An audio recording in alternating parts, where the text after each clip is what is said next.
Bonjour Anne Stévenot. Bonjour Jean-Philippe Denis. Anne Stévenot, vous êtes professeure des universités à l'Université de Lorraine. Vous êtes directrice du CEREFI, le Centre de recherche en gestion.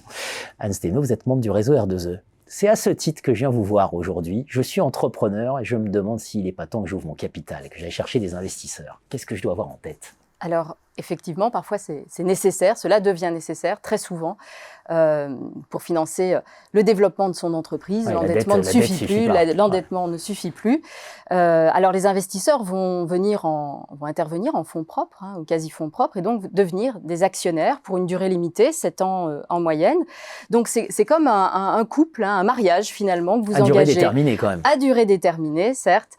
Alors avec forcément des incidences, c'est-à-dire que vous allez devoir rendre des comptes, notamment, c'est la logique disciplinaire. Je suis moins libre que quand j'étais célibataire. Il y aura du reporting, il y aura des indicateurs, il y aura des échanges réguliers, mais c'est aussi la fin d'une solitude, d'un isolement, c'est partager la réflexion, c'est échanger des connaissances, des expertises, c'est avoir recours à d'autres réseaux, aussi, accès à d'autres réseaux.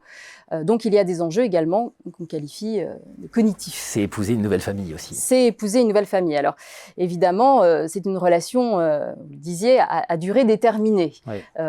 Et parfois, il y a des conflits. Il y a des conflits, et notamment à l'approche de la sortie. C'est un peu comme dans les couples, c'est au moment de la séparation que les choses se compliquent. Sauf qu'ici, cette sortie, cette fin, cette séparation, elle est prévisible, elle s'anticipe, et c'est au moment du pacte d'actionnaires qu'on négocie en amont qu'il va falloir être particulièrement vigilant pour que ça se passe de la meilleure manière possible. On sait que deux couples ne se ressemblent pas. Est-ce que finalement les investisseurs, si je dois me mettre en couple avec un investisseur, quel type de profil je peux m'attendre à trouver ? Alors effectivement, il y a plusieurs profils d'investisseurs et la relation entre le dirigeant et l'investisseur ou les investisseurs ne sera pas la même selon les profils déjà d'investisseurs. Il y a des investisseurs publics, parapublics. Plutôt rassurants. Plus rassurants, plus patients, avec des enjeux qui ne sont pas que financiers.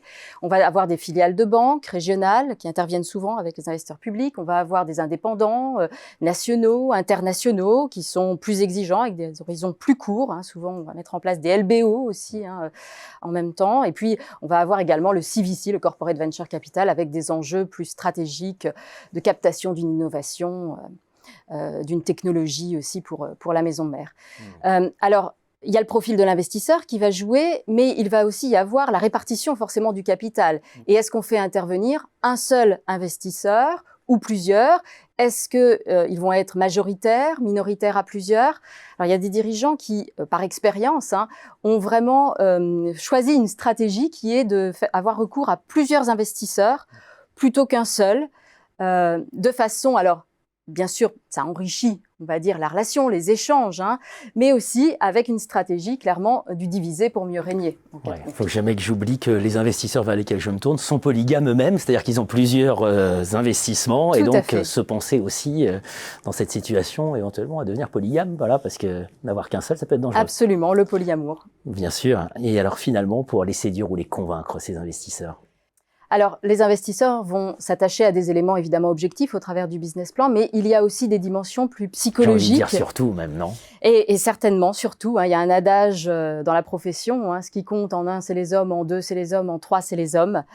Donc, ils vont également regarder un certain nombre de signaux, éléments de langage, culture de gestion, management, ouverture à l'échange aussi. Ce sont des éléments qui vont compter. Et puis, il y a quelque chose qu'il faut remettre en question aussi, et c'est important de le savoir, c'est l'idée que les dirigeants auraient du mal à trouver des fonds pour financer leurs projets. C'est pas toujours le cas. Il y a des cycles économiques régulièrement où c'est plutôt l'inverse. Il y a plus de capital à investir que de bons projets. Donc ça va avoir pour conséquence souvent de faire que l'entreprise va se vendre cher. Plus cher peut-être que ce qu'elle ne vaut. Alors, le dirigeant peut se dire, super, c'est génial, sauf que ça peut être un piège parce que si les résultats ne sont pas au rendez-vous ensuite, eh bien, les investisseurs, qui sont d'autant plus exigeants, vont durcir leur position et ça peut être un refus, un gel des investissements, un refus de remettre au pot, des restructurations, des gels de salaire et donc ça peut précipiter les difficultés pour l'entreprise. Bien sûr. Bon, les pessimistes diront que les histoires d'amour finissent mal en général. Les optimistes diront que c'est quand même beau une histoire d'amour. Exactement, ça mérite quand même d'être vécu. Mais ce qui est sûr, c'est que c'est jamais anodin. Clairement. Merci à vous, Anne Stévenot. Merci Jean-Philippe Denis.